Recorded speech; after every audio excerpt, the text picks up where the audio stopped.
This is satanic. This is evil. For example, I've met people who have a conclusion that women are inferior in Islam. I completely disagree, but in their head, there's this conclusion, women are inferior in Islam. Now that they have this conclusion, they will pick parts of ayat from here, parts of a hadith from here, parts of text from here, parts of text from there, and say, see, I have so much dalil, I have so much evidence that women are inferior. Instead of looking at all of the text, and all of the guidance of Allah, and then saying, I will have no conclusion first. I will let Allah speak without me putting my conclusion on top. I will let the conclusion come from Allah. I will let the conclusion come from the Messenger of Allah sallallahu alaihi wasallam. No, my conclusion's already there. And when you go to people, I've met people like that, and when they quote these things, I say, what about this ayah?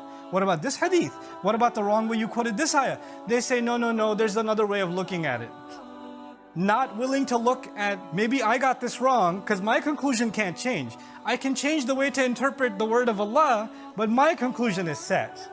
This is satanic. This is evil. Because Allah's word, nothing is above it. The word of Allah is in the highest place. Nothing is higher than the word of Allah. And people will do that, and actually it'll sound Islamic, because they're quoting all these Islamic texts. You know, it'll sound like they're speaking on behalf of religion. And that in and of itself is a kind of evil. When we don't represent the teachings of our deen, we actually represent conclusions that we're in love with. We're in love with these conclusions, but not actually what Allah Himself says.